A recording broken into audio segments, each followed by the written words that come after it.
पहाड़ों की रानी कहे जाने वाले शहर शिमला में अरुण नाम का एक आलसी कामचोर लड़का रहता था। अरे ओ कामचोर, अरे जरा घड़ी तो देख, 11 बज चुके हैं और तू अभी भी बिस्तर में ही पड़ा है? अरुण रुद्र सिंह की बात को अनसुनी करके फिर से करवट बदलकर सो जाता है।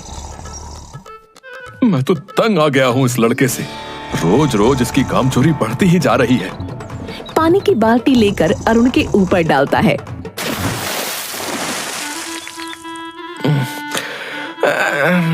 क्या बापू सोने भी नहीं देते?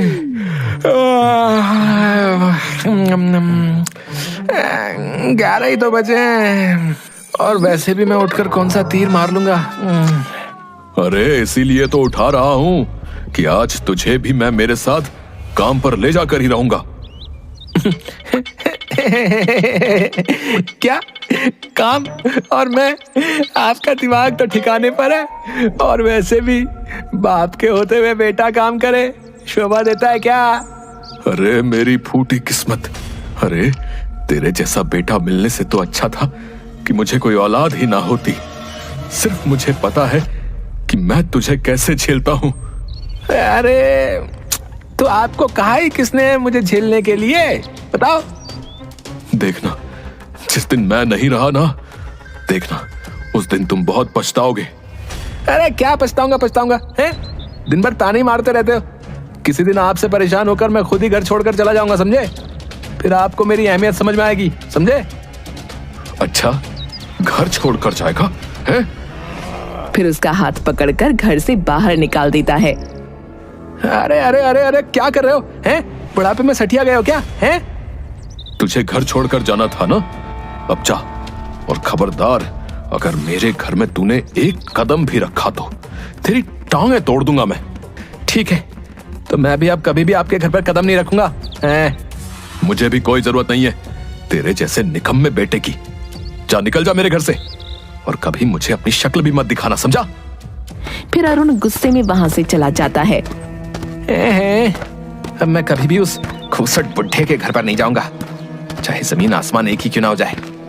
अब मैं इतनी दूर चला जाऊंगा कि वो बुढ़ा चाहे तो भी मुझे नहीं ढूंढ पाएगा। पर उन्हें मेरे होने ना होने से क्या फर्क पड़ता है? उन्हें तो अपने काम से ही मतलब है। और वैसे भी मैं अब तंग आ चुका था उनकी रोज रोज की चिक-चिक से। अच्छा ही हुआ उन्होंने ही मुझे घर से बाहर निकाल दिया, नहीं तो किसी दिन मैं ही भाग जाता। अरुण चलते चलते गांव से कुछ दूर जो पहाड़ी थी वहां पर पहुंच जाता है और एक पेड़ के नीचे जाकर बैठ जाता है। आहा, क्या नजारा है!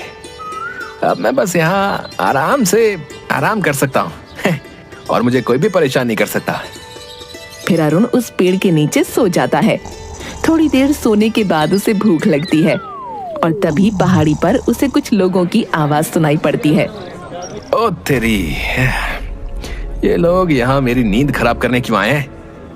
और इतने सारे लोग!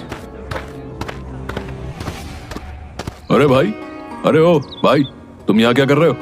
अरे भाई, मैंने इस जगह का बड़ा नाम सुन रखा था। यहाँ पर हर रोज बहुत से लोग आते हैं, तो मैंने सोचा कि क्यों ना आज हम भी घूमने चले। क्या यहाँ पर इतने सारे लोग हर रोज आते हैं और मुझे कानो कान खबर नहीं? खैर मुझे क्या, अभी तो मुझे बहुत तेज भूख लग रही है। फिर वो इधर उधर खाने की तलाश में जाता है। अरे भैया, एक गर्मा गर्म समोसा और आधा किलो जलेबी बांध दो। हाँ, ये लो भैया, आपके 100 रुपए हुए। अरे पर पैसे तो मेरे पास नहीं है। अच्छा, पैसा नहीं है, हैं? ये दुकान क्या तेरे अब्बा की है, हैं? जो तू मुफ्त में खाने आ गया बे? अरे भैया, मेरे तो अब्बा भी मुझे मुफ्त में खाना नहीं देते। अरुण वहां से चला जाता है और फिर थोड़ी दूर जाकर उसे एक घर दिखाई देता है।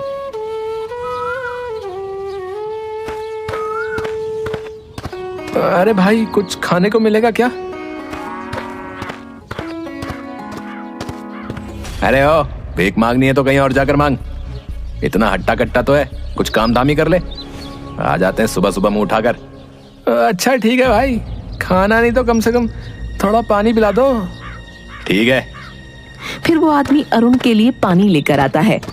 अरुण पानी पीकर फिर से उस पहाड़ पर चला जाता है। कितना भटका, पर कोई भी मदद करने के लिए तैयार नहीं है।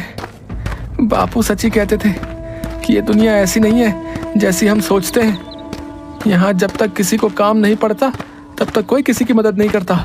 एक दो दिन वो ऐसे ही बिना खाए पिए रहता है। आज तो 2 दिन हो गए, पेट में कुछ भी नहीं गया। अगर आज और मैंने कुछ नहीं खाया तो मैं तो बिना मौत से ही मर जाऊंगा। एक काम करता हूँ, आज मैं किसी की थोड़ी बहुत मदद कर दूंगा तो वो कम से कम मुझे एक वक्त का खाना तो दे देगा। हाँ, यही सही है। फिर वो खाने की तलाश में फिर से पहाड़ी के नीचे गांव में जाता है। थोड़ी दूर चलकर अरुण को एक बूढ़ी औरत दिखाई देती है जो कि चलते चलते अचानक ही गिर पड़ी। अरे अम्मा, क्या हुआ? मैं तुम्हारी मदद किए देता हूँ।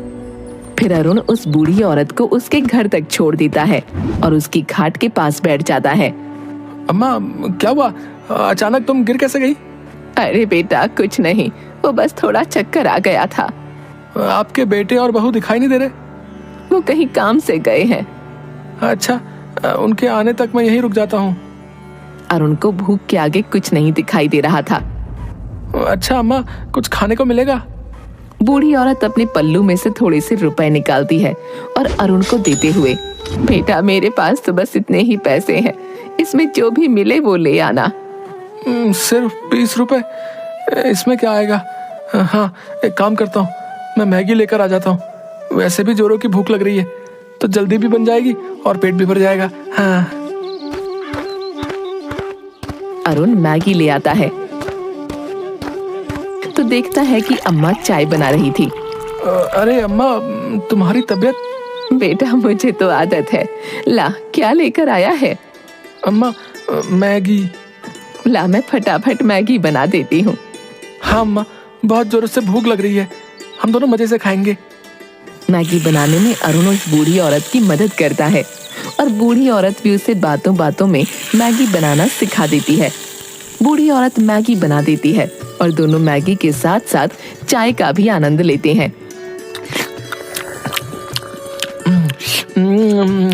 अरे वाह अम्मा, क्या मैगी बनाई है। ऐसी मैगी तो मैंने आज तक नहीं खाई। फिर दोनों मजे से चाय और मैगी खाते हैं। अरुण 1-2 दिन उस औरत के पास रहकर उसकी सेवा करता है। अगले दिन, अच्छा अम्मा, अब आप ठीक तो है ना? हाँ हाँ बेटा, अब मैं बिल्कुल ठीक हूँ। अच्छा तो अम्मा, अब मैं चलता हूँ। रुक जा बेटा, जाने से पहले मैं तुझे कुछ देना चाहती हूँ। क्या अम्मा? औरत उसके संदूक में से एक डिब्बा निकालती है। ये ले बेटा, इसमें एक खास तरह का जादू मसाला है।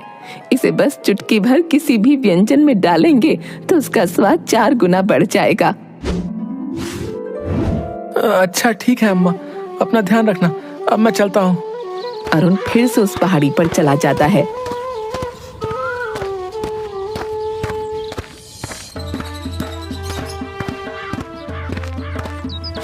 आहा, इसमें से तो बहुत ही अच्छी खुशबू आ रही है, पर इतने मसाले को लेकर क्या मैं ढाबा खोलूंगा?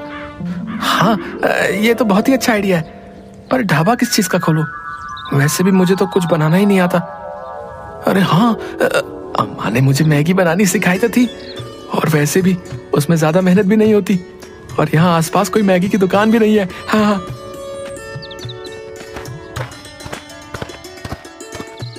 फिर अरुण अपने हाथों की चांदी की अंगूठी बेच देता है।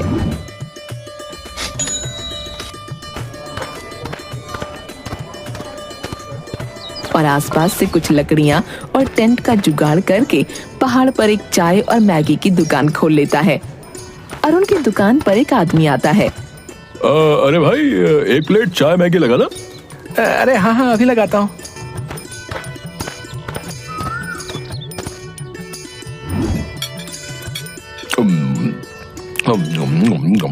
अरे वाह भाई, कुछ भी कहो, पर ऐसी जगह पर चाय और मैगी खाने का तो मजा ही अलग है। हाँ। 1-2 दिन तो उसकी दुकान अच्छे से चलती है, पर तीसरे दिन अचानक बहुत तेज हवा चलने लगती है और उसका टेंट उड़ जाता है। अरे अरे अरे मेरा टेंट! फिर अगले दिन वो ऐसे ही खुले आसमान में अपनी दुकान डाल लेता है। अब हवा आए तो आने दो, मुझे कोई फिक्र नहीं, ना टेंट उखड़ने की समस्या और ना ही कुछ। अचानक से घने बादल छा जाते हैं और बारिश शुरू हो जाती है। अरे थोड़ी देर पहले तक तो मौसम पूरा साफ था, अचानक बारिश मेरा पूरा खाना खराब कर दिया। हे प्रभु, ये कौन सी परीक्षा ले रहा है तू? कहाँ मैं ऐशो आराम से अपनी जिंदगी जीता था और अब एक एक पैसे के लिए तरसना पड़ रहा है। फिर वो अपना बचा खुचा सामान लेकर पास ही के घर में मदद मांगने पहुंच जाता है।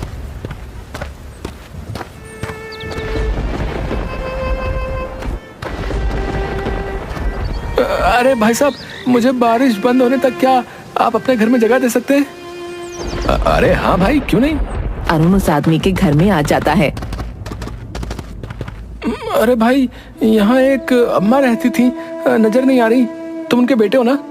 हाँ हाँ भाई, पर तुम उन्हें कैसे पहचानते हो? कुछ दिन पहले उनकी तबीयत खराब हो गई थी तो मैं 1-2 दिन उन्हीं के पास रहा था। अच्छा, तो वो तुम ही थे जिसने मेरी माँ का इतना ध्यान रखा था। गांव वालों ने मुझे बताया तो था।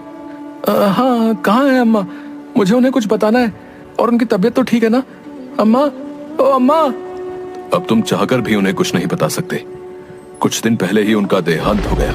क्या देहांत हो गया? मैं किसी काम से बाहर गया था और जब वापस आया तो अगले दिन ही अम्मा की तबीयत बहुत ज्यादा खराब हो गई और आसपास के लोगों ने मुझे तुम्हारे बारे में बताया था। मैंने तो सोचा ही नहीं था कि मैं तुमसे मिल भी पाऊंगा या नहीं। पर तुम यहाँ पहाड़ी पर क्यों रहते हो और कहां से आए हो? अरे वाह, आइडिया तो तुम्हारा बहुत अच्छा है। वैसे भी यहाँ पर बहुत से लोग आते जाते रहते हैं और आसपास कोई मैगी की दुकान भी नहीं है, तो दुकान तो तुम्हारी बढ़िया चलेगी। तभी उस आदमी की छोटी सी बेटी वहाँ आ जाती है। पापा पापा, मुझे भी मैगी खानी है। अरे बेटा, अब इतनी बारिश में मैं तुम्हारे लिए मैगी कहाँ से लेकर आऊं? अरे भाई साहब, मेरे पास जो है थोड़ी सी मैगी बची है, आप इस बच्ची को वो खिला दीजिए।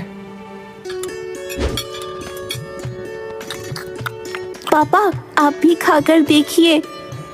फिर वो लड़की अपने पापा को भी मैगी खिलाती है। अरे वाह, ऐसी मैगी तो मैंने आज तक कभी नहीं खाई। अरे भाई, अब तो तुम्हारे यहाँ मेरे रोज ही आना जाना होगा। नहीं नहीं भाई, अब मैं कुछ नहीं करने वाला, बस बहुत हुआ। मैं कितनी भी कोशिश करता हूँ पर इस पहाड़ पर दुकान टिकती ही नहीं। अरे नहीं भाई, मैं सच कहता हूँ, ऐसी मैगी तो पूरे शहर भर में नहीं मिलेगी। तुम कहो तो मैं तुम्हारी कुछ मदद कर देता हूँ। वैसे भी तुमने मेरी माँ की बहुत सेवा की थी। वैसे बात तो सही है, अगर मैं मैगी की दुकान नहीं खोलूंगा तभी मुझे कोई ना कोई काम तो अपने लिए ढूंढना ही पड़ेगा, और इतनी ज्यादा मेहनत ना बाबा ना। एक काम करता हूँ, इसकी बात मानकर पैसे ले लेता हूँ और एक छोटी सी दुकान खोलकर अपना काम आगे बढ़ाता हूँ। ठीक है भाई, पर तुम्हें मेरी दुकान पर अपनी बेटी को लेकर हर रोज आना पड़ेगा। अरे नहीं भाई, अगर रोज रोज इसे लेकर आया तो इसकी आदत खराब हो जाएगी। और दोनों हंसने लगते हैं। फिर अरुण उसकी मदद ले लेता है और कुछ ही दिनों में एक छोटी सी दुकान तैयार कर लेता है। धीरे धीरे उसकी दुकान अच्छी खासी चलने लगती है। पहाड़ी पर आने वाले लोग उसके हाथों की चाय और मैगी खाए बिना नहीं जाते। एक दिन अरुण की दुकान पर कुछ आदमी आते हैं। अरे भाई, एक मैगी और चाय लगाना। मैं बहुत दूर से तुम्हारी दुकान की तारीफ सुनकर आया हूँ। अरुण बूढ़ी औरत के दिए हुए जादुई मसाले से मैगी बनाता है। अरे भाई, खुशबू इतनी अच्छी आ रही है तो सोचो कि मैगी कितनी अच्छी होगी, है? फिर अरुण सभी को मैगी देता है। अरे वाह भाई, जितना सुना था ये मैगी तो उससे भी ज्यादा स्वादिष्ट है भैया। अगले महीने मेरी बेटी का बर्थडे है तो मैं उसके जन्मदिन पर भी तुम्हारे हाथ की मैगी का स्टॉल लगवाऊंगा। हाँ। अरुण खुश हो जाता है। कुछ दिनों बाद अम्मा का बेटा भी अरुण की दुकान पर आता है। अरुण उसे देखकर तुरंत पहचान जाता है। अरे भाई साहब, अपने हाथों की गर्मा गर्म एक प्लेट चाय मैगी लगाना। वो गुड़िया तो आज जिद पर ही अड़ गई थी कि उन अंकल के हाथों की मैगी ही खानी है। तो क्या था, फिर मैं ले आया उसे। अरे अच्छा किया भाई साहब, वैसे भी बहुत दिनों से मैं आपसे मिलने की सोच रहा था। अरुण उस आदमी को चाय और मैगी देता है। अरे अरुण भाई, ये तो और भी ज्यादा लाजवाब है। फिर अरुण उस आदमी को उसके पैसे लौटा देता है। ये लो भाई तुम्हारी अमानत, धन्यवाद। अगर उस दिन आप मेरी मदद नहीं करते तो मैं यहाँ तक नहीं पहुँच पाता। अरे भाई, इसमें धन्यवाद की क्या बात है? आपने मेरी माँ की इतनी सेवा की, तो इसके आगे तो मेरी मदद कुछ भी नहीं। अरुण की दुकान अब आसपास के गांव में फेमस हो गई थी। उसने अब अपनी दुकान में अलग अलग तरह की मैगी बनाना शुरू कर दी थी और धीरे धीरे करके उसने एक ढाबा बना लिया। और अब उसने अपनी मदद के लिए कुछ आदमी भी लगा लिए थे। एक दिन कहाँ मेरी जिंदगी बिल्कुल निकम्मे जैसी थी और आज मैं एक ढाबे का मालिक हूँ। बापू सही कहते थे, पर अब उनके सामने जाने की हिम्मत ही नहीं होती। पर सच में उनकी बहुत याद आती है। थोड़ी देर बाद जब वो ढाबे में कुछ लोगों को मैगी और चाय दे रहा था, तब वो कुछ लोगों की बातें सुनता है। अरे भाई, सुना तूने? पास के मंदिर में एक आदमी और औरत अपने बेटे को वापस पाने के लिए 4 दिनों से भूखे प्यासे ही पड़े हैं, बेचारे कहीं के। अरे भाई, काहे का बेचारा है? पहले तो उसने खुद ही अपने बेटे को घर से बाहर निकाल दिया और अब उसे ढूंढने के लिए मन्नत मांग रहा है। अरे भाई, पर सुना है कि वो लड़का कोई कामकाज नहीं करता था, हैं? इसीलिए गुस्से में आकर उसके बाप ने निकाला था। कहीं पिताजी तो। अरुण दौड़ता हुआ उस मंदिर में जाता है।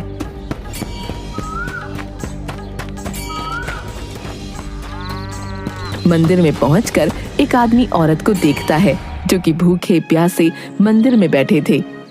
अरुण अपने पिता के पास जाकर उन्हें गले से लगा लेता है। रुद्र सिंह और अरुण दोनों की आंखों में आंसू होते हैं। रुद्र सिंह खड़ा होकर अरुण को गले से लगा लेता है। मुझे माफ कर दे मेरे बच्चे, मैंने तुझे दर बदर की ठोकर खाने के लिए घर से बाहर निकाल दिया। नहीं बापू, अगर उस दिन आप मुझे नहीं निकालते तो मैं इतने बड़े ढाबे का मालिक ना होता। मुझे माफ कर दो बापू, मैंने आपकी बात नहीं मानी। क्या ढाबे का मालिक? हाँ हाँ बापू, मैंने पहाड़ पर एक मैगी का ढाबा खोला है और फिर रुद्र सिंह को सारी बातें बताता है। मैंने तुझे कहां कहां नहीं ढूंढा। चल अब घर चल। अरे बापू, पर आप पहले मेरे ढाबे पर तो चलिए। फिर अरुण अपने माँ और बाबा को ढाबे पर लेकर जाता है।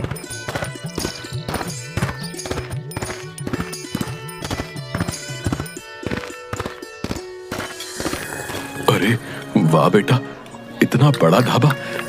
ये तेरा है क्या? हाँ बापू, हाँ, ये मैंने अपनी मेहनत से खड़ा किया है। मुझे हर पल आपकी बहुत याद आई। फिर रुद्र सिंह अरुण को गले से लगा लेता है। मुझे तुझ पर गर्व है मेरे बच्चे। अब चल, घर चल। तेरे बिना घर जैसे काटने को दौड़ता है। हाँ, देख कितना दुबला हो गया है।